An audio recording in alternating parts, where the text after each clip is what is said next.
There are so many details, secrets, and Easter eggs in LEGO Star Wars games, which is why today I'm going to show you every single detail, Easter egg, and secret I have ever found in LEGO Star Wars Complete Saga.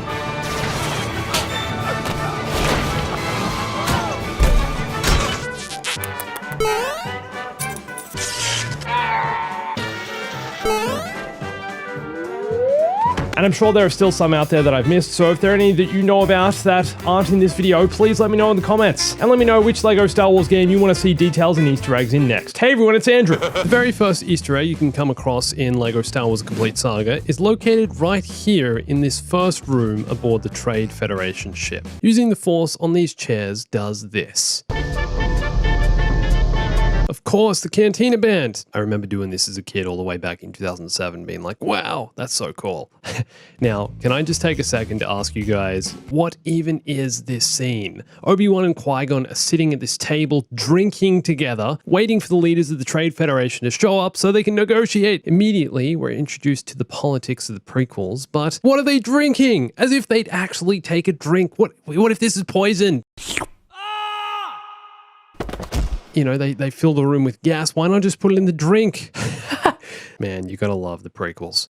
A little further into the negotiations level, if you're playing on free play, you can use an astromech droid to get into this room here, which is a very special room. This is what I call the battle droid's break room. You see a bunch of droids just sitting at the table by the window with their feet up, chilling on their lunch break, dudes, taking a load off, get back to work, until Greedo throws them an explosive, and for a moment they're still chill while their brother gets incinerated. Here we also have the droid showers, just in case they get all hot and sweaty on their shift, working too hard, you know, standing around walking, saying that doesn't compute, wait, you're under arrest, and then Qui-Gon slices it in half, you know what it's like. And each one of these showers actually produces something different. Like the first one looks like it's, you know, it's a more red color, second one's more yellow, and then the third one looks like actual water. So, I don't know, what do droids shower in? Oil and paint. And here in the center of the room, we also have a vulture droid, which we can prepare for takeoff, put it back together, just send that into the other room, and then head over in there, and then Qui-Gon can knock the astromech droid off into the abyss.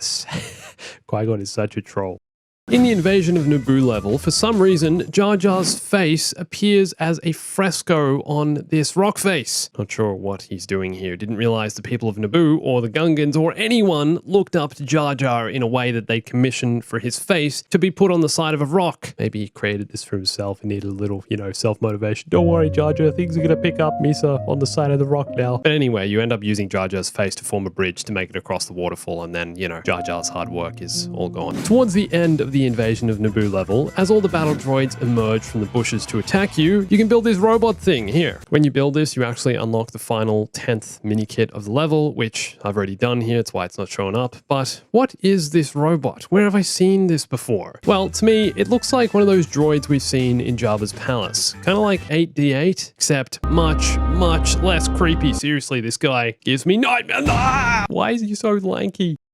In Escape from Naboo, to decorate the hallways of the palace, it seems Jar Jar has been busy installing a Queen Amidala mural, just like the Jar Jar mural on the rock face in the previous mission, although this one is indestructible. The face is just a little bendy. Jar Jar is quite the artist, painting frescoes all over the place. Later, in Escape from Naboo, if you jump onto the balcony here, you can stand and peacefully gaze out over the city, see the river flow, and watch as birds fly by. Theed, at its best, at its most peaceful, its most tranquil, its most beautiful. A stark contrast to the droid invasion currently taking place literally right behind where I'm standing, and all the politics and everything else that nonsense goes through. Communications disruption can mean only one thing: invasion! I'm just going to stay here and keep looking this way. No need to, you know, turn around and see the violence. Need to book that holiday. Around the city of Theed are several of these statues, which kind of look like Jedi Knights. Although, that wouldn't make sense. We're on Naboo. Why are there Jedi here? There's no Jedi temple here. I'm assuming, what are these, you know, statues of political figure? How dare you build a statue of a Jedi, a place where there's not even supposed to be Jedi? I mean, why would you build a statue of a Jedi in the first? Here, let me get that foot. Destroy them. So now it's time to build the Queen Amidala puzzle, the City of Thieves' greatest attraction. I swear when I was a kid playing this game, I could never figure this one out. How do you build this thing? How do you put this thing back together? But now sitting here watching the footage back of me doing this in game, now I was a really dumb kid. Also, there was a mini kit in here once you solved the puzzle. I never got that as a kid, ever. Dude, seriously, how many murals of the Queen do they have in this place? There's another one here that's completely scrambled. They're waiting for a Force user to come and fix it because, you know, if a non-Force user tried to put this thing back together, it'd take hours. Look at how many pieces it has. Did you know that LEGO Star Wars The Complete Saga actually has two different versions of the Mos Espa pod race? There's the regular pod race, which is part of the main story. In this one, your objective is simply to beat Sebulba, make it past that slimy bugger towards the end. And then there's the Mos Espa pod race original in the bonus levels, which is actually the original pod race from LEGO Star Wars video game, which was released in 2005, in which you need to reach the end of each section before time runs out. Also, you do eventually need to beat Sebulba, but you know.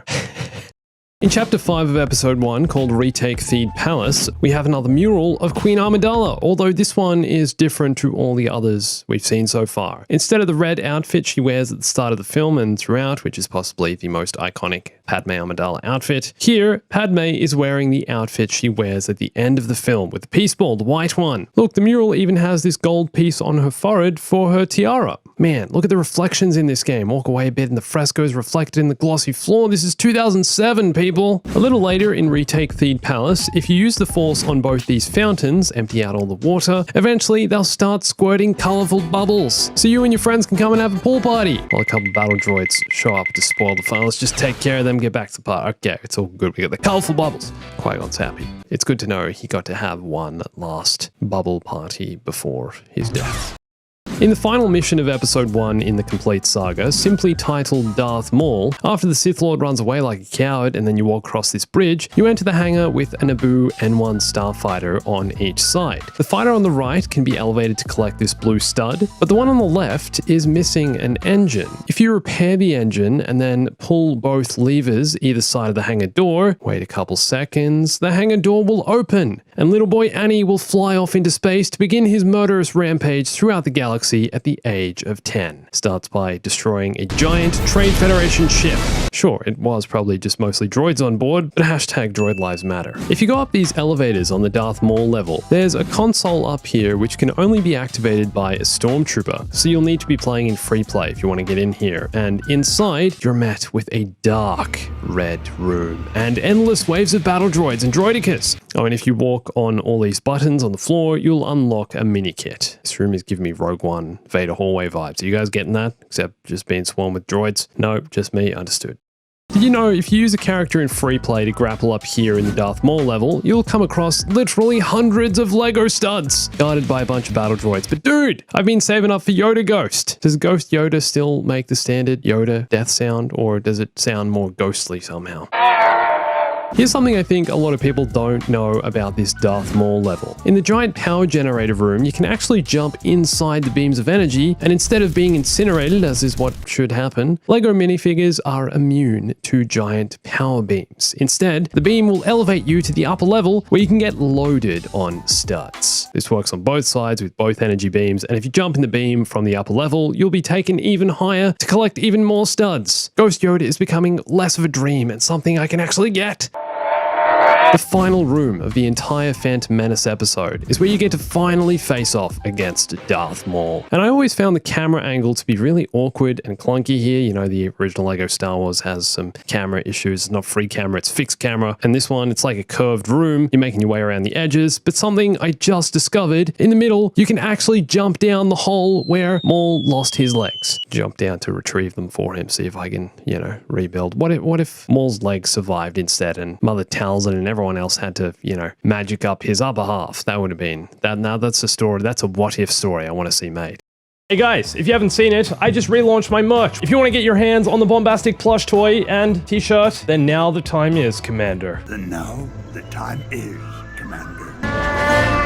Okay, so at the end of Bounty Hunter Pursuit, as Zam's speeder is coming in for a crash landing on the surface of Coruscant, a group of civilians scramble out of the way, but they aren't just any random civilians. Here we have Dr. Evazan and Ponda Baba from the Cantina in A New Hope. I'm pretty sure this guy here could be passed as Greedo, looks pretty much the same to me, same outfit. This Celestin is Ten Num from the Battle of Endor, he flies a B-Wing, and this guy here is a Weequay from Jabba's sail barge, all hanging out together on Coruscant and Attack the Clones. Funny. What are they doing here? Ten Num decides to just lie down, and you can actually see him just passed out on the floor as Zam's speeder crashes. Once Obi-Wan arrives on Kamino, if you use an astromech droid to open this door here, you'll realize that instead of finding an awesome hidden room with lots of goodies and Easter eggs and secrets, you've just opened the janitor's closet. Inside are a bucket and a broom, which you can use to sweep the floors of Kamino and take up a part-time job as the facility's janitor. Forget the whole Jedi Order. Obi-Wan and Qui-Gon have found a higher purpose. Oh, so that's how they keep this place so clean. They hired a couple of Jedi to do the cleaning. Makes sense now. They can use the Force, literally use the Force to clean. Have you guys noticed that the test tube babies in the Lego cloning facility are literally just a single tiny Lego piece? To think this is how the clones started. How it started, how it's going. But seriously, in the film, there are actually babies in the cloning pods in Attack of the Clones, so it seems the Lego version of babies are just these. How does that make sense? In this bonus room, there are two Kaminoans standing in front of a TV screen watching the opening crawl from a Star Wars film. But which film are they watching? Well, let's get to the bottom of that. I'm assuming it's Attack of the Clones. They're probably wanting to see themselves appear in the film. You know, they had background roles, background characters. They're just chilling in the film. Hey, let's watch the film. Let's go to the fancy room and watch the. Oh yeah, great. Sounds good. Let's. Oh, there you are. Look at them. No. Then if you use the Force on this lever, the screen will change to show a ship flying through an asteroid field. I think this is Obi-Wan's Jedi Starfighter, but it's really tough to tell. I don't know. I figured maybe it's that section where he's flying through the asteroids, Django's chasing him, seismic charges, that whole thing, maybe. If you press all these buttons in the correct order, you'll start Kamino and Disco. Dude, what even is this game? What genius devs decided to include this? Kaminoans dancing and what? On Kamino, once you make your way to Django's apartment and he shoves Obi-Wan aside, what kind of greeting is this? Dude, you'll see this incomplete painting on the wall, or mosaic. If you open up this compartment 3 times, make sure to get all the pieces out of there, you're able to complete the mosaic of Django. The dude keeps a painting of himself on the wall. He's hanging art of himself, his own helmet. But the best thing about it is that it's interactive art. This ain't no normal mosaic. No, this is special. If you use the Force on the complete mosaic, Django's helmet will turn into a clone trooper's. Little foreshadowing there. So you know how in episode 1 negotiations, literally the first room of this entire game, you can use the Force on these chairs to make them do this. Well, Attack of the Clones also has its own Cantina Band chairs inside Django's apartment on Kamino. Although instead of dancing, these chairs just jitter rapidly up and down.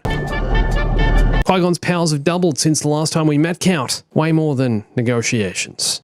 You remember this scene in Attack of the Clones that's literally just one big meme? Yep. I'm just a simple man trying to make my way in the universe, possibly. You know how Django mutters this to Boba? Boba, Rudet Sohip. Yeah, Boba. Rudet Sohip. I wonder what he actually said then. I bet it's something in Maori. And tells his son to go close the door to this room here, the one with the armor and jetpack inside. Well, that's this room here in LEGO Star Wars. And if you use an astromech droid to open the door, one of Django's jetpack rockets will fly out. And you can also see a jetpack sitting on the floor. Django left this one behind, it seems. You know those really weird spoon chairs the Kaminoans use when Obi-Wan shows up? Did you know you can actually find them in LEGO Star Wars? They're in a different place though. They're not next to one another here, but you can lift them up a little to claim some Lego studs. And, you know, Qui-Gon, you can get up on top of them. That's about it. You can't actually sit in them though, which is really disappointing. You know, I really want to sit in the spoon chairs, have myself a cup of tea, talk about galactic civil war with the Kaminoans. So, on Kamino in Attack of the Clones, Obi-Wan never actually fights anyone except Django, right? So, for this LEGO Star Wars mission, the developers had to come up with someone for you to fight. And that's where these flying droids come in. As far as I can tell, these were inspired by the droids featured in the Attack of the Clones Game Boy Advance game. That horrendously terrible mess LucasArts signed off on as a game. Yep, it's a game. We're putting a stamp of approval on this thing and we're publishing it. And to anyone who's ever played this, to anyone who grew up playing this, I am so so sorry that your parents bought you this over the many other amazing Star Wars games that came out at the time. I'm so sorry. But yeah, the droids in this, pretty sure they're the same as these. At the end of Jedi Battle in the Geonosis Arena, just after you defeat Jango Fett, we get this cutscene of his helmet bouncing across the floor just after Windu did this. If we watch the footage in slow motion, you'll notice you can actually see Jango's head still inside the helmet. Boba's all like, oh no, my daddy, no. Whatever will I do? I'm in my gym.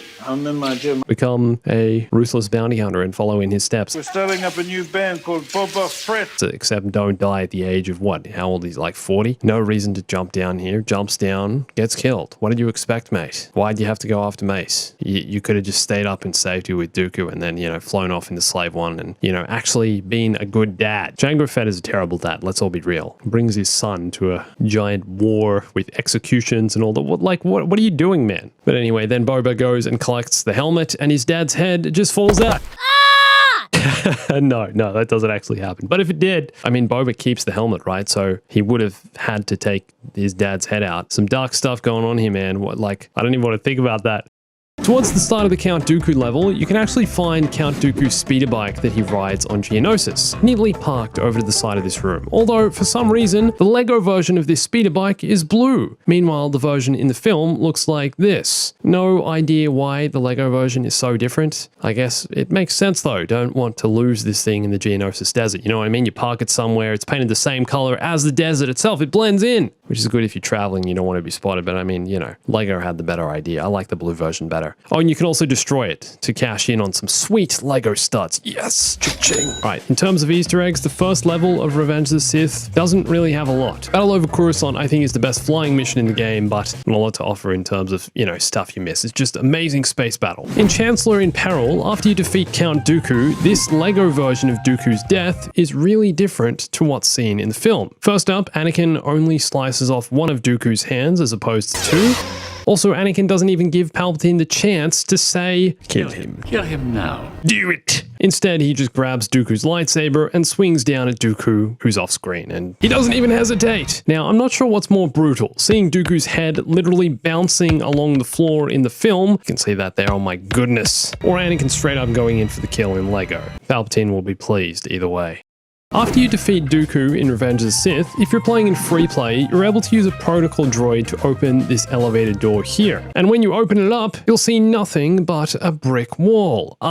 What? Is this a joke? Pretty sure this here is the only texture. This is the only location in the entire game you can find this texture. It's a real brick wall, because if you open this door on the right-hand side of this room, you'll find a Lego brick wall that you can actually destroy, whereas the brick wall is indestructible. What is this? Just the devs trolling us? Maybe it's a Harry Potter reference going to Hogwarts, jumping through the platform. So General Grievous runs off like the coward he is and leaves you to face his deadly Magna Guards. But did you know, if you time it just right, you can actually force push R2-D2 into the Magna Guards, killing them immediately. Obi-Wan, little tip for you, mate. You see that when you chop off the head, doesn't work, does it? No, it's still coming at you. Should have grabbed old R2, force pushed, bam, there it goes. Magna Guards are down, everybody's happy, you win. Now it's time for another happy landing.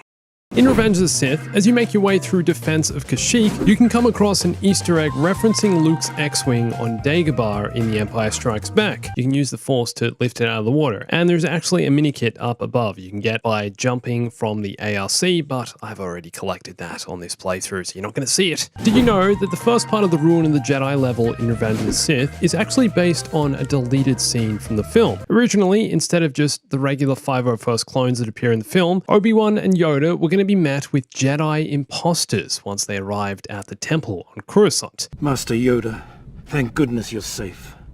We've recaptured the temple, but we expect another clone attack at any moment.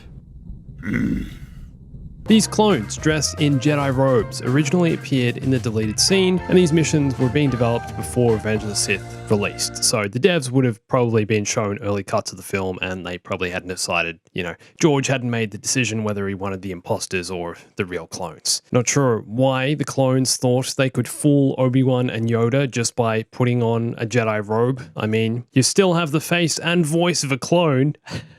You clones make terrible Jedi. I can see why it was cut from the film. Though it is cool getting to fight these guys in LEGO Star Wars. Take him down. Also, if you're in free play, you can walk up to them with the same character and they won't start attacking you. You'll blend right in. Hey guys, how's it going? Yeah, good to be here, good to be here. Die! As you make your way through the destroyed Jedi Temple, you'll come across this giant sculpture, the giant ball, which if you move to the side using the Force, will reveal 3 Jedi training balls, which immediately begin their assault on your life. Dude, we've already got a clone uprising happening here. We don't need more enemies right now. Always found it weird the Jedi in the prequels used these when in A New Hope. I'm pretty sure this droid just belonged to Han Solo. It was something he'd picked up in his travels. Obi-Wan just decided to start using it, you know? I don't think they were ever supposed to be intended for Jedi training. Same with the blast shield helmet. This was just a helmet Han had aboard the Falcon. It's like Rey was using one of these in Rise of Skywalker on Agent Kloss. I guess they're trying to reference A New Hope here, but you know, kind of lame. Just tie some cloth around your face. Become Dengar. So this room here in Ruin of the Jedi, you're only able to unlock using a Stormtrooper in free play, and it's actually the room in which Obi-Wan gives his report on the Outer Rim procedures during the film, and he also tells Anakin to be wary of his friend Palpatine. In this LEGO version, it's filled with clone troopers and clones in disguise as Jedi, fooling literally no one. Bro, you're still wearing the armor. And once you defeat all the clones, slice them all up, you can enjoy their leftover pizza, have a slice, bunch of pizza boxes and wine glasses all around. What is this, vegan pizza? They got no cheese. It's just, what, tomato paste? Come on, you're gonna get some vegan mozzarella on there. Just sprinkle that stuff on top. Mwah! But my question is, how did the clones order pizza? Did they do this after taking the Jedi Temple? Just get some Uber Eats delivered? What's the deal here? As you make your way through Ruin of the Jedi, if you walk through this archway, you'll enter the Sacred Council Chambers. Ah yes, the room where Anakin was denied the rank of Master, the room where Anakin decided to disobey Mace Windu's orders and go defend Palpatine. And the room in which Anakin slaughtered the younglings. They're not here now though. Seems as though the clones cleaned up after him, because this is after the attack on the temple. You know, the younglings should all be dead by now. What you can do here is play as Mace Windu in free play and sit in his chair. Also, Master Yoda's chair is missing. Maybe it needed to be cleaned after the younglings were slaughtered. You know, got some mess all over it. Oh boy. There's also a mini kit you can collect if you stack up all the chairs and jump to the top. All the Jedi walking in for a meeting after you've stacked the chairs be like, hey, who's been messing around in the council chambers? Oh, just Anakin after performing literally the worst act in the entire franchise. Gotta take those chairs out for dry cleaning. Once you complete Ruin of the Jedi and Revenge of the Sith, you'll get this cutscene where Yoda and Obi-Wan watch the security recordings, and they witness the death of Shaak Ti, which, like the clone Jedi imposters, doesn't actually appear in the film, but only in a deleted scene. In fact, Shaak Ti has 2 deleted scenes, 2 deaths. She was killed once by General Grievous and once by Anakin. So once again, the devs were probably working on this before George had signed off on the final cut of the film, and they still weren't sure if they were going to include Shaak Ti's death in the actual film. However, this death is closer to the canon version. She appeared in this vision to Master Yoda in the Clone Wars. This is the one that's counted. She was stabbed, assuming by Anakin, but I still think the LEGO version is the best, most brutal. Takes off her head and then her torso. Did you know that the high ground scene in LEGO Star Wars is completely different to the film? In LEGO Star Wars, Obi-Wan has the high ground halfway through the duel, and Anakin actually has a clear shot at killing Obi-Wan by rolling backwards, but instead just decides to kick Obi-Wan. Dude, that was your chance! The amount of times Obi-Wan gets kicked in this film is hilarious. And then after they, go through the duel, you jump over this lava, dodge this, get out of the way of this, and once you defeat Anakin, Obi-Wan doesn't even have the high ground. Anakin just decides to do a backflip mid-duel, and then Obi-Wan slices him in half. You missed your chance, Anakin. Leaving him to burn on the edge of the lava river. Dude, Obi-Wan, you've won the duel. How is it the Jedi way to leave your Padawan here dying in agony, cut in half, also lost a hand, burning in a lava river? He's still alive when you walk away. Finish the job. Obi-Wan's moral high ground in this scene is questionable. See what I did there?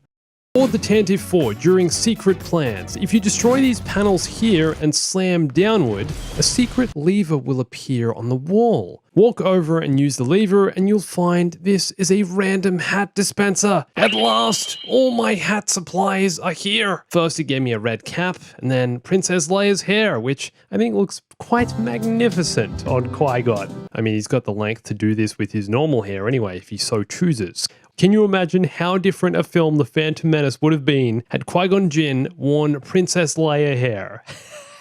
Tied that ponytail into a couple of buns on the sides.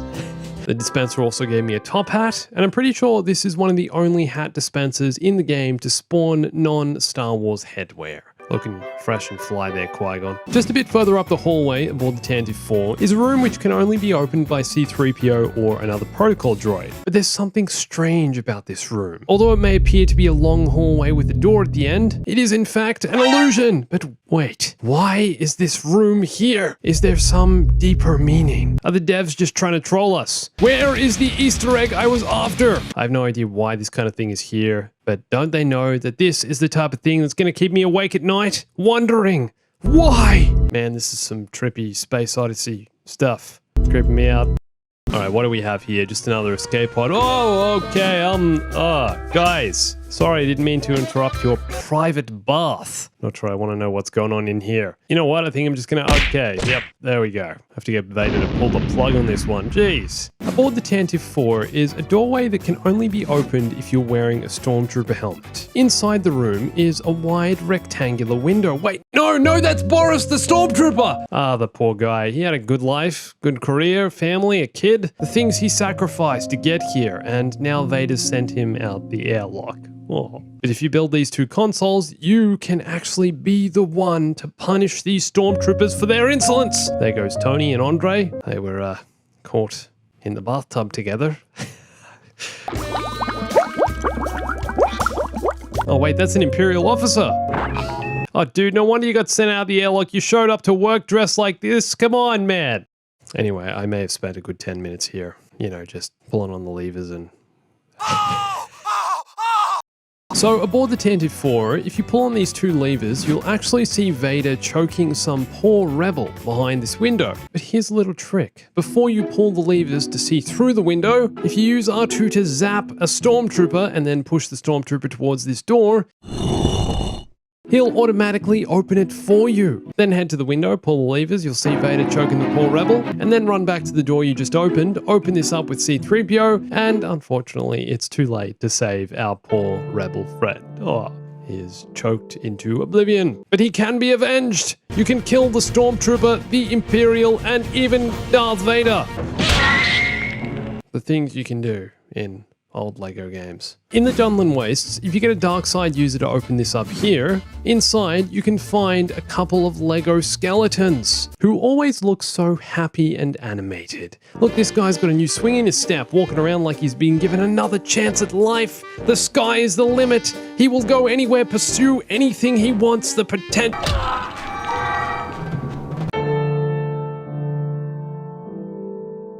Do you guys recognize these houses? Let me give you a hint. And not just the men, but the women and the children!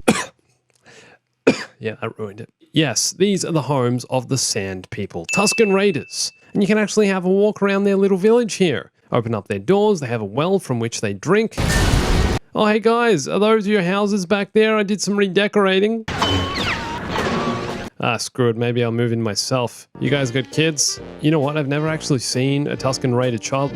Wait, what if the Jawas are actually the kids of the Tusken Raider guys? Think about it. They're all off during the day, going for a little drive in their remote control vehicles, collecting a bunch of robot toys. It all makes sense!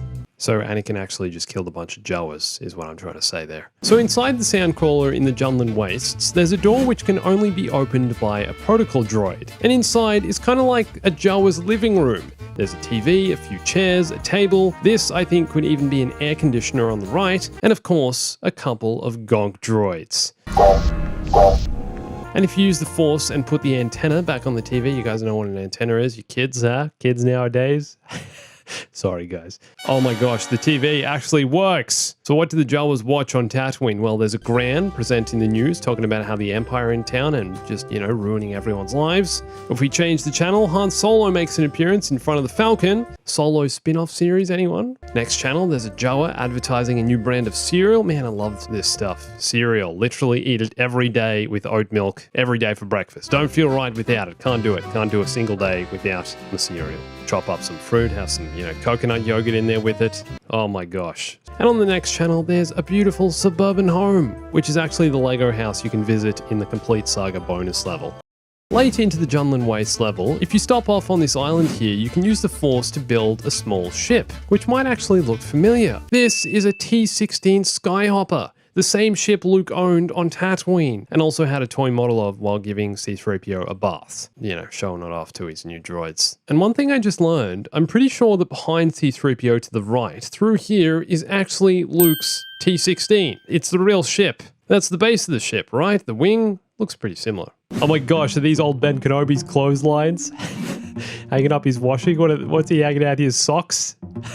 They're just rectangular bricks. Oh, and there's also a lawnmower you can use to mow the dirt in his garden. There's nothing growing here. Farming? Really? Man of your talents? Not doing great there, old man, are we, huh? Yep, and I've just destroyed your garden, all good. So there's a little trick you can perform at the edge of the map towards the end of the Junlin Waste mission. If you grab two speeders and carefully nudge one towards the edge of the map, you can actually make them push one another out and away from the map. To the edge of nowhere. Where are we going? Yeah, there's literally nothing out here, and when you eventually decide to jump off the speeder, the only thing out here will be your death. But you can maneuver the speeders into different positions, go here, go there, go to this, patch of dirt. Did you know you can actually visit the Polynesian Spa right here on Tatooine? During the Mos Eisley Spaceport mission, if you open this Stormtrooper door here, you'll have access to the full facility. Only problem is, I forgot to bring Boba! So his girlfriend Zam Wessel is here and you'll have to enjoy the spa instead. Just go for a little splash. She's filling in today. Also, if you turn on each of the showers, a mini kit will appear. I've already collected that though, so now it's just a blue stud. Still happy. Loving the spa life. So there's a glitch in the Mos Eisley Spaceport you can only activate by using one of the bonus Stormtrooper doors, which gives the land speeder a unique paint job. Paint and spray, am I right? Here's how to do it. First, open this Stormtrooper door here, then head over and open the Protocol Droid door here, and then jump in the land speeder and drive it through the main gate. Park it here, then head back through the gate. Now what you want to do is go back through the Stormtrooper door, destroy this gate using a grenade, then run back and jump in the speeder. Drive the speeder back through the main gate, and now you've unlocked the rare black speeder. Matte black. Paint job. LS Customs. Although I'm pretty sure it only stays black in this section of the mission. You can ride around on it, but if you go back through the door, it reverts to its original paint job. Did you know you can actually take your speeder to the car wash on Tatooine, or rather the speeder wash? First, bring the speeder from the start of the Mos Eisley Spaceport mission, then jump up here and open the Stormtrooper door. Inside, destroy this gate, then head back and grab your speeder so you can drive it through to where you destroyed the gate. And here is where you can take your speeder to the speeder wash, which is something you're going to need to get all the sand and dust out of your speeder on Tatooine. Keep the hood off and everything, chuck it in there, don't worry. And while you wait for it to be washed, go check out this ad for a new speeder at the dealership. Confuse a Jawa into giving it to you for free, and then slice up a gonk droid for good measure. It's the Jedi way. There's a giant Easter egg on Mos Eisley that you might recognize by appearance, but not actually know anything about. This tall grey structure here is called the Dowager Queen, a giant ship that crashed into the surface of Tatooine long ago, and has been a landmark in Mos Eisley ever since. And in the complete saga, you can actually interact with it. If you destroy this here, then build this, you can actually straighten the leaning ship, which you can then climb on to collect a mini kit. The Dowager Queen was actually never in the original Star Wars. It was added in the special edition in 1997. George said, hey, I need to put giant ship in middle of Tatooine, that's gonna sell this thing. But the ship has since appeared in lots of Star Wars games and media and has become a memorable landmark in Mos Eisley. You can actually jump all the way up to the top in the original Star Wars Battlefront 2 and just stand there and pervade the city. Now my only question is, what happened to the people inside the ship? Did they die when it crashed? Are they still inside? Perhaps we'll never know. Did you know that in LEGO Star Wars A Complete Saga, the Jawas can literally steal your land speeder? Hey dude, where do you think you're going? Guy's just sneakily making a run for it in the background while I'm fighting off stormtroopers. And then he takes the thing for a Tokyo drift. Dude, get the heck out. Oh my gosh, it's a floating stormtrooper. On Mos Eisley in the Complete Saga, you can mess around with stormtroopers and make them float helplessly above this air vent. To do this, you first need to drive over the hidden air vent, which will dust away the sand hiding it. Then you can head back and potentially find a stormtrooper suspended, being thrown helplessly up and down over the vent until you eventually decide to put him out of his misery. There's also originally a mini kit up here, but I prefer using the air vent for these kinds of activities. Who needs mini kits when you can have floating stormtroopers, am I right? If you for some reason really hate Jawas, LEGO Star Wars The Complete Saga is the game for you. In the Mos Eisley Spaceport mission, there's a door which will infinitely spawn Jawas. To get out your Jawa frustrations, all you have to do is stand in the doorway and keep spamming the attack button. Listen to the poor, helpless cries as you kill them. You kill them all, and not just the men. This would seriously be perfect for Anakin. Just replace the Jawas with Tuskens, and there you go. Then he'll have Boba Fett hunting him down, huh? If you walk in and out of the Cantina bar on Mos Eisley, the Cantina patrons will be completely different. Look, I walk in, kill this dude with the beard, walk out and back in again, and he's been replaced with an Ithorian. Kill him, walk out and back in, and hey look, Bearded Bucket Hat is back! And this will happen over and over again, and sometimes the species will remain the same, but they've changed clothes. Look, this guy, different shirt this time, different pants, same spot. Did you know that Mos Eisley actually has its own movie theater you can visit in the Complete Saga? Guess what they're showing tonight at 8:30. And you can actually go inside where you find a bunch of people waiting for the movie to start. Why would you do that? Why would you do any of that? If you destroy these things here, the red curtains will open, revealing the Lego logo, which needs to be rearranged using the Force. And once you do so, you'll be able to watch what looks like the greatest film ever made. Seriously, this is epic, the fact they included this in the game. Black and white trailer for the original Lego Star Wars in a movie theater, screening at 8:30 tonight. Don't miss it. So I know this will be something some of you probably seen before, but this door on the Death Star in LEGO Star Wars Complete Saga becomes a TIE fighter if you open it using the Force. My mind is blown. I've never noticed this before. Hey guys, how's it going? So, have you noticed anything suspicious today? No, okay, just another regular day on the Death Star. That's good. Have you guys ever wondered why we call it the Death Star? I mean, I thought we joined the Empire to help keep peace throughout the galaxy, and yet we call our home the Death Star! Literally wearing Jedi robes, and they're fooled by the helmet. Man, I love LEGO. If you destroy all the consoles in this room on the Death Star, marching stormtroopers will appear on the security recording screen. And you'll also unlock a mini-kit, but my real concern here is where are all of these stormtroopers going? There's just an endless stream of stormtroopers marching. Onwards, they go. If I stood here for an eternity, they'd never stop marching, marching, marching more and more and more. Are they going around in a loop? Are there millions of stormtroopers? I don't understand. Did you know that the Death Star actually has its own Polynesian spa? Open this stormtrooper door, then head up in the elevator to find the most exclusive Polynesian spa you'll ever find. Also a bunch of stormtroopers in their bathing suits.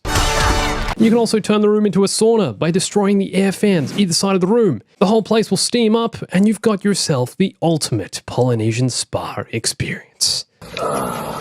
Here's one of the biggest secrets you can find in LEGO Star Wars Complete Saga that allows you to play a secret mini-game. On the Death Star, in the Rescuing the Princess mission, if you do a backflip through this wall, you'll enter a secret room. In the room, you'll find 2 turrets, which you can actually control and use to shoot down TIE fighters flying overhead. I don't know if there's another way to access this minigame in this room, because it seems really strange that this would be the only way to play a minigame that allows you to use the Death Star's turbo lasers. Also, if you destroy 10 TIE fighters, the game will give you several thousand studs as a reward. What a minigame. Whoever accidentally glitched through this wall originally, genius.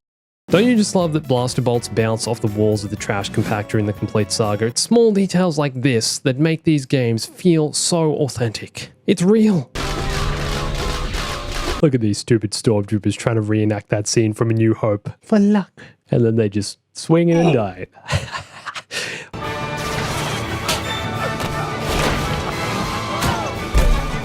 You know that in Escape from Echo Base, you can find a stormtrooper helmet right at the start of the level and then just waltz your way through the rest of the entire level without being bothered by anyone. In free play, if you use R2 to open this door here and then use the helmet dispenser, you can walk through the rest of the level without being attacked by the snowtroopers. Hey guys, kind of cold, isn't it? You want a warm drink? All right, let's pour ourselves a nice cup of coffee. See the coffee machine? Good stuff. They got good supplies here on Hoth. Guys, they have coffee in there. Have you tried it? Why are you guys waiting here anyway? Who are you waiting for? Man, that's a big cannon. You're really well prepared for something. All right, that's enough of that. Escape from Echo Base features a couple of hidden skeletons which you can bring to life by completing a puzzle. Destroy this doorway here, then build the explosive train. Then push this here to change the train's rail tracks, allowing the train to head outside and into this wall here. Once that's destroyed, head inside, blow these rings up, and then rebuild them. And then if you keep shooting them, they'll heat up, causing the ice to melt and the skeletons to be free. I swear this game has the friendliest skeletons ever. How's it going, man? Hey! Also, the skeletons will help you stand on these platforms to unlock a mini kit, which I've already collected here. But look at them go! They're now free! They've been given another chance at life after being tragically frozen in the ice caves of Hoth many years ago. They've got a new swing in their step, off to explore the galaxy and start a family, live the good life, do anything their hearts desire, fulfill all their hopes, dreams, and aspirations. In LEGO Star Wars Complete Saga's Hoth mission, if you use R2 to unlock this door, you'll find, wait a second, ice fishing snow troopers, what? That's enough of that. Leave those poor fishies alone. Has the Empire not given you enough rations that you felt the need to go fishing for some poor, helpless little fishies? Forget about hashtag droid lives matter. This is fish lives matter. Also, there's an ice sled here which you can ride around on, which is pretty smooth. Also, a mini kit. Yo, dudes, the Empire's pretty chill. Maybe you should, make a snowman. Hoth in the Complete Saga. Move this door to build a snowman. Look, he even has a top hat. He will sit here indestructible for the rest of eternity, greeting all those who find their way into Echo Base. Hi, Mr. Snowman. Hello there. Legit, I guarantee you this is Vader's favorite snowman. Oh my gosh, guys, it's Luke's Bacta tank. Huh. I didn't know this was here in the Complete Saga. You know what they say. Never say no to Bacta. Never say no to Bacta. I like how Boba loved the Polynesian spa so much that he decided to go install his own Polynesian spa right in the palace. Oh, there are no words. Even offers to give Black Casantan a soak. Boba would love it here on Hoth. He'd feel right at home. The man literally takes the Polynesian spa wherever he goes. Alright, let's go for a walk and see what's in here. Destroy some boxes. Wait, how do I do this again? How do I get up here? Oh, dude! Whoa! It's a snow globe! This is so cool. Look, a bunch of snow troopers walking around. A couple tauntauns, some trees. Everything looks miniature. Also, oh, hey, there's a mini kit up here if you crawled through to the other globe. That's cool. Dude, 15 years after this game came out, and I still haven't seen half this stuff. This game has the best Easter eggs. Alright, next up, we're gonna go to Dagobah. Man, I hated this level. Would always just fall in the swamp and die. Alright, pay close attention to the astromech droid's visor eye thingy when he goes underwater. I'm going to talk about that in a sec. It'll be very important soon. Did you know Dagobah actually has its own pod racing circuit? The Dagobah Swamp Classic. You just imagine Yoda spectating, faster you must go. Not quite, but you can find a racetrack on Dagobah in LEGO Star Wars Complete Saga. If you destroy this wall here using Darkside character, make your way over here after trolling the NPC a couple times, and you'll find a racetrack. But instead of a pod racer, you can build an even faster vehicle to test the track. A tractor!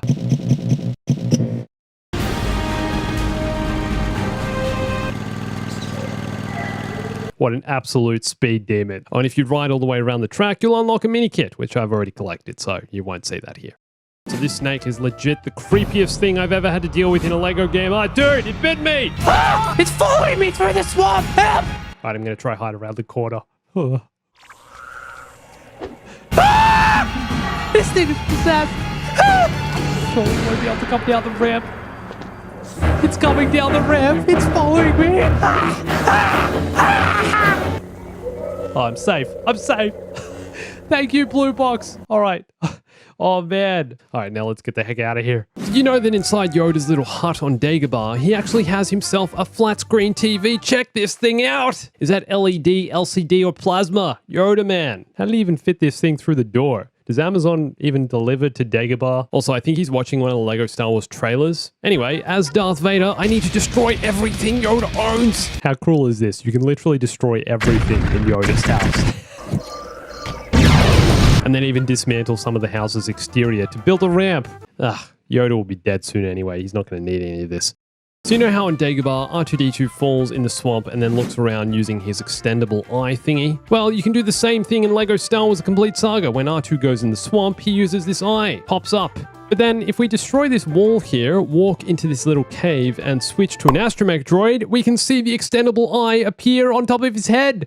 Look at it, man. It's just, the thing is bigger than his face.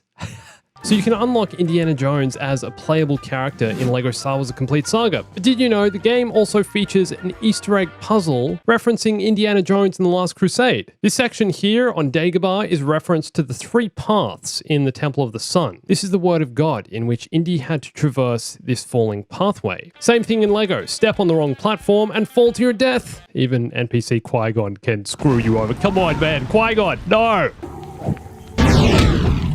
LEGO Star Wars The Complete Saga has 39 rare hidden characters just sitting in the game files. You can't play as them in the normal game. Some of them were supposed to be in the final game but were cut right before launch, and others were never supposed to be playable. But today, that all changes. Let me introduce you to the unused characters of LEGO Star Wars The Complete Saga. Okay, so we're going to do this alphabetically. First up, we have the 2-1B surgical droid. This character is used in a cutscene at the end of Empire Strikes Back. He's the one who gives Luke his new hand. And as you can see, he's actually animated with his own unique movements. No one else in the game moves like this. This is Anakin Jedi Scarred. This character's left over from LEGO Star Wars video game, the 2005 version, and was supposed to appear in the Darth Vader level, I think either Revenge of the Sith or the bonus, but the idea for him was eventually scrapped. Would have been cool to fight against a half-torched Anakin on Mustafar. It's like he dipped his head in the lava. This model of Darth Vader, known as Anakin Vader, was used in the Emperor Palpatine fight scene, and also appeared in LEGO Star Wars video game. Next up is the Barman. He was never supposed to be playable, but you can find him behind the cantina bar. You're always grumpy. Too many droids in here, I guess. We don't serve their kind here. What? This is the LEGO Star Wars 1 battle droid prototype. He was used in early builds of the game, but was eventually replaced. Next up is the Boga. This giant thing here, and I was like, huh, what's a Boga? Oh wait, it's this girl right here, Obi-Wan's Utapauan lizard. So there was originally supposed to be a level which had you chasing General Grievous, just like in the film, but this wasn't included in the final game. Next up is the Bomar Monk. Now, I'm not sure if this was going to be a playable character or something you could ride, but this spider thing here isn't actually a spider. The Bomar Order was a religious order that believed in isolating themselves from physical sensation to enhance the power of their minds. So they had their brains transplanted into jars and would use droid spider walkers to get around instead. So in this jar here, this single orange Lego stud is a brain. Feeling enhanced in there? This is the Buzz Droid. Honestly, wish we got to see more of these in the movies. And I'm surprised this one's not playable. It was supposed to be, but got cut right before the game's release, and it's much bigger than I remember Buzz Droids ever being. Maybe that's why it was cut, it wasn't canon. This one's basically a bigger version with legs that uses its saw as a melee weapon, just slapping Obi-Wan around the room. And it actually goes into ball form if it gets attacked. Hey look, it's Figure and Dan from the Cantina Band, and he can actually play the bongo drums. The Cantina Band was never supposed to be playable, but you can actually see them in the cantina, and if you turn the game's music off...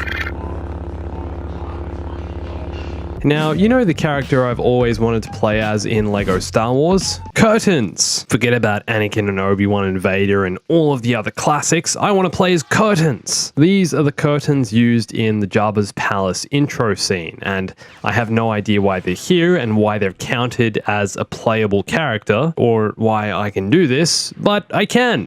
You guys remember Dr. Evazan, right? Again, I feel like this guy should have made the final cut, responsible for getting his friend's arm chopped off by a space wizard. I think he eventually sewed it back on though. This is a duvet. Again, not sure why this is counted as an unused but playable character, but here we are, and I'm assuming this was used as a prop at some point, maybe when Anakin wakes up from his nightmare and throws off the duvet. Again, no idea why I can do this, but I can. This here is the Falloompa set, an animal native to Naboo, and they do actually make an appearance in the Naboo level where you meet Jar Jar, but you can't ride them or play as them. Who came up with that name? Falloompa set. Falloompa set? It's a funny one. Doesn't feel like a real word. Oh wait, it's not. Next up, a character I'm super familiar with because of my adoration of Star Wars Racer. This is Gasgano, although he's missing something I can't quite put my finger on. Apparently he also appears in a cutscene, probably in that dreaded pod racing level.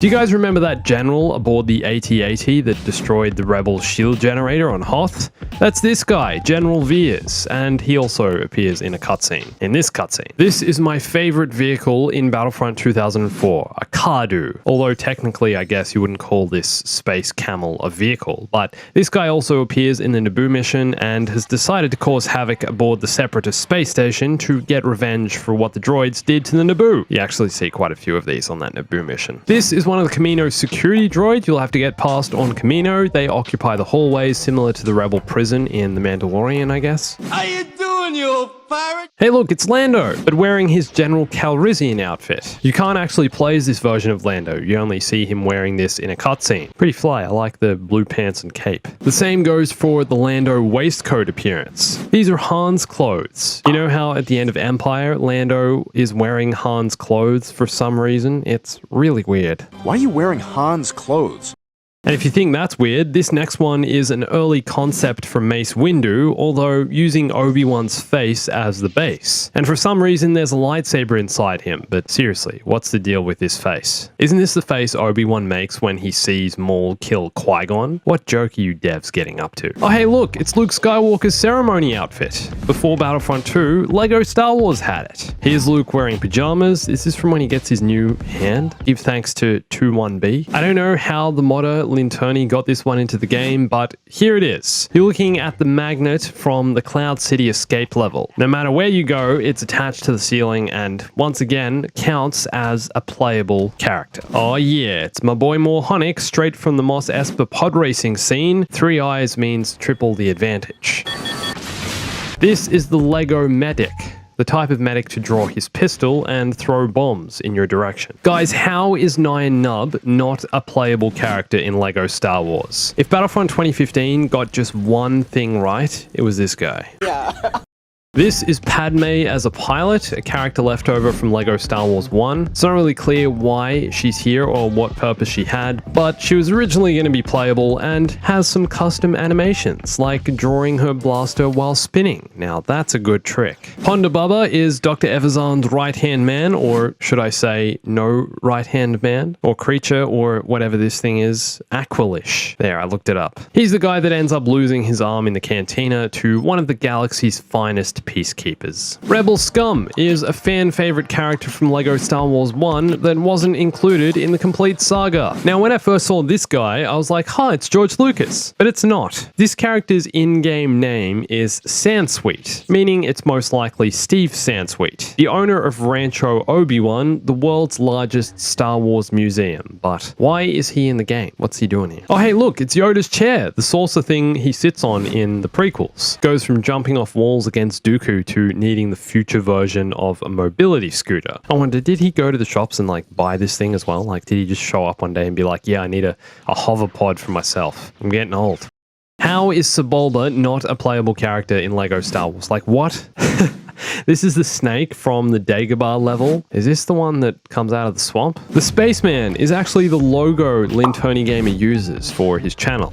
This is supposed to be a playable character, but for some reason never made the final cut because normal spacemen don't belong in Star Wars, right? Why not? According to George Lucas, I guess he's not there. You guys probably remember the Stap from the Naboo level. These ride-on bikes used by the droids. Never supposed to be playable, but here it is. Alright, that's enough. Stap it. It's an old Battlefront 2 joke. This Stormtrooper here is a character from LEGO Star Wars 1, one of the original Stormtroopers. He never made the final cut. Ten Num is a Celestin B-Wing pilot from Return of the Jedi. He appears in that cutscene. Didn't realize there was another Num. I thought it was only 9. Now there's 10 as well. There's 10 of them. They're multiplying. WA7 is the waitress droid from Dex's Diner, another character from LEGO Star Wars 1. The original hub world was Dex's Diner from LEGO Star Wars 1, so that's why she was there. But not here, unfortunately. And look at this, it's Zam Wessel's droid, the one she uses to try assassinate Padme. These altogether make up the 39 unplayable characters in the game, but I'd love to know if there's one character you'd love to see added to LEGO Star Wars, who would it be? I'm going with the Sarlacc pit, of course. Why wouldn't I?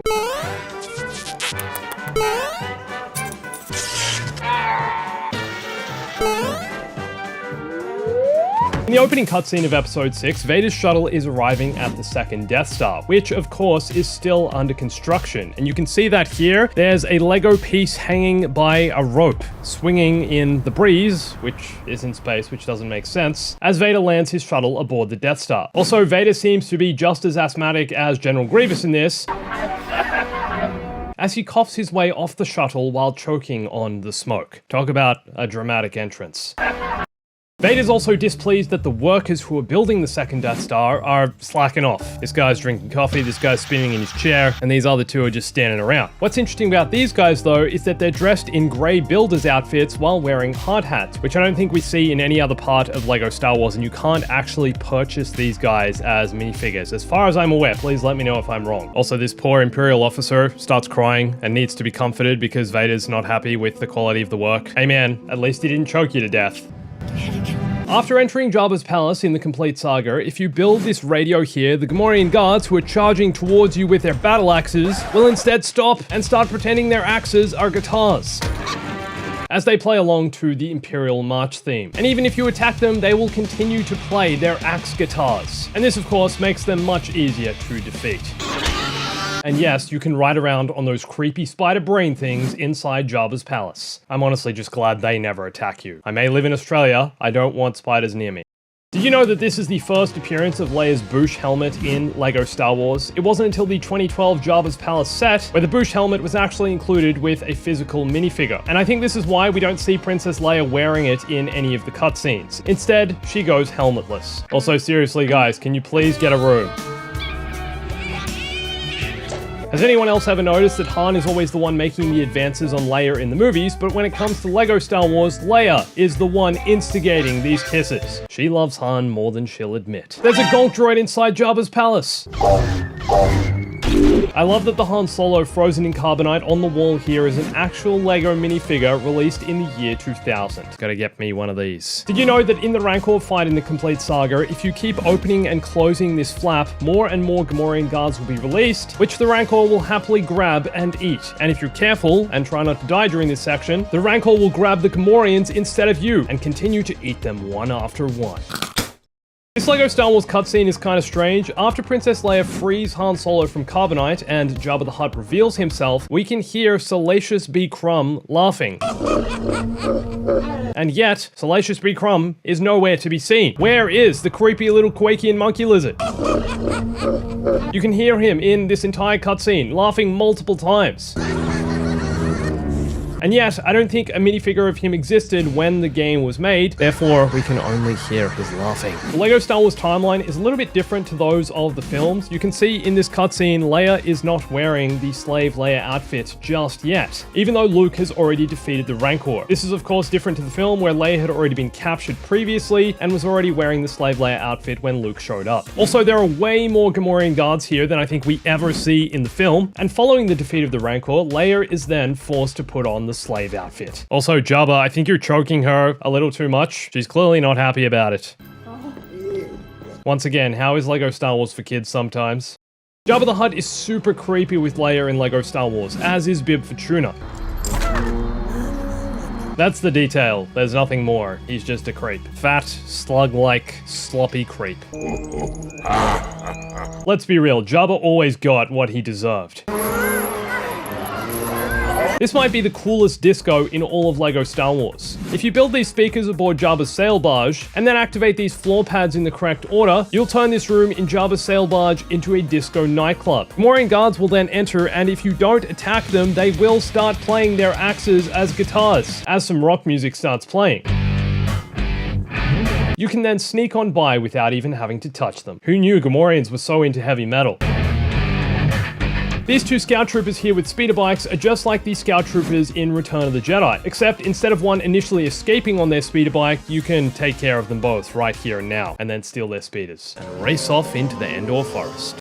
As you're riding through the speeder bike section on the forest moon of Endor, you'll be able to see these Lego bricks that are caught in Ewok traps. What's interesting though is that in Lego Star Wars, our heroes never actually get caught in an Ewok trap. Chewie just sees this bone hanging from a rope, goes over to it, and then the heroes are suddenly surrounded by Ewoks with spears. So even though they do have the traps in the game, for some reason the developers decided to not put Luke and Han and Chewie in the trap. This here is the same elevator in which Luke and Vader ride in Return of the Jedi, and if you don't walk all the way in, you can actually glitch the elevator and get it to kill you. This Imperial thinks it's funny that Vader can't turn Luke's lightsaber on. I'm not sure why Vader doesn't know how to turn it on. Here in the film, he turns it on and notices that he's changed the color to green. I see you have constructed a new lightsaber. But as for this Imperial, dude, have you seen what happens to people who laugh at Vader? The Stormtrooper is also laughing. It's a very risky move. I'm surprised he got out of this with his life. When you're up in the Ewok village from Return of the Jedi in the complete saga, you can actually use the dark side of the Force to build the stove and rack on which Luke, Han, and Chewie would have likely been cooked for dinner by the Ewoks. You can even turn the stove on, place a pot on it, and collect the studs it gives you. And just be thankful that C-3PO saved you from being the Ewoks' dinner. Here's another example of where the timeline of LEGO Star Wars is completely different or slightly altered to that of the films. In the complete saga, there's no point at which Luke fights Palpatine on his own, because during the cutscene that starts this mission, Vader immediately turns to be on Luke's side. Vader just couldn't bear to see Luke electrocuted by the Emperor, who has the creepiest LEGO face I've ever seen. I also thought it was interesting that in the Emperor's chambers, you can actually find the same chairs from the Jedi Council. Clearly, the Emperor liked the Jedi Council chairs and decided to save them for himself. Maybe he asked the clone troopers to take them out of the Jedi chambers during Order 66. Maybe the whole reason he started Order 66 was just because he liked those chairs. He's like, I need to kill the Jedi, they're never going to give me one for free, I'm going to take their chairs. After defeating the Emperor, can we just take a second to acknowledge how sad Vader's death is here? It might be more sad in LEGO Star Wars than it is in the actual movie. There's something about their body language, the way Vader is hunched over, and Luke seeing Vader's face for the first time. The way he pats him on the chest, Luke listens in closely, he smiles, and then Vader passes away. And Luke actually does something here in LEGO Star Wars that he doesn't do in the film. He kisses his hand, namely his robotic hand, and then places it on Vader's forehead. And then also doesn't bother to pull him further into the shuttle. He just leaves him at the mercy of the ramp. Okay, I take it back. Palpatine's face is not the most cursed thing. It's 9 nubs. This is the most cursed face I've ever seen in LEGO Star Wars. Also, he's afraid and hides behind the chair because, as far as I can see, there are 23 Star Destroyers coming at the Rebels. However, what's interesting is that when you enter the mission, you can only see 9 Star Destroyers. Reportedly, the Empire used more than 11 Star Destroyers during the Battle of Endor. But you might have also noticed that in the complete saga, there is no Super Star Destroyer to be seen. And I think that's because the Super Star Destroyer wasn't actually created as a LEGO set until 2011. I'm pretty sure this big Star Destroyer in the middle here, though, is just supposed to be in place of the Super Star Destroyer. After the Battle of Endor, the Ewoks have a few different Imperial helmets, including those of an Imperial pilot, a Stormtrooper, and a Scout Trooper. And they end up using these as the bongo drums. Seriously, guys, can you please get a room? Once again, it's Princess Leia reversing the roles here and kissing Han Solo. Have you ever noticed this about the Force Ghost version of Anakin we see in the complete saga? After Luke burns Vader's body and suit, Force Ghost Anakin steps out and stands atop the grave. What's interesting though is that this is the Revenge of the Sith Hayden Christensen Anakin. Therefore, this is the Anakin from the 2004 DVD release of Star Wars and not from the original release or the special editions from 1997. And this is the Force Ghost Anakin that's also available as a playable character. And finally, the ending of Return of the Jedi wouldn't be the same without Lando clapping.